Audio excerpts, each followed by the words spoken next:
ఆనాడు ఏ ఇంట పెళ్లి జరిగిన గాని గౌరవంగా మత్తు గమ్మత్తుగుండేది. తల్లిదండ్రి పెళ్లి సంబంధము చూస్తే సచ్చినట్టు మచ్చి సంబూరపడుదురు. ఇవేమి రోజులు పాడు బీడుగాను సినిమాల చిత్రమో చదువు విచిత్రమో. పట్టుమని 10 ఏళ్ళు నిండి ఉంటాయో లేదో లాగుతాడు గడువాడు లవ్వాని అంటాడు.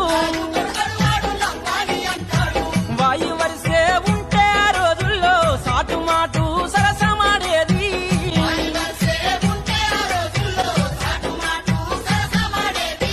లోకమంతా చెడిపాయ చూడు అక్క చెల్లాని వర్షమిలే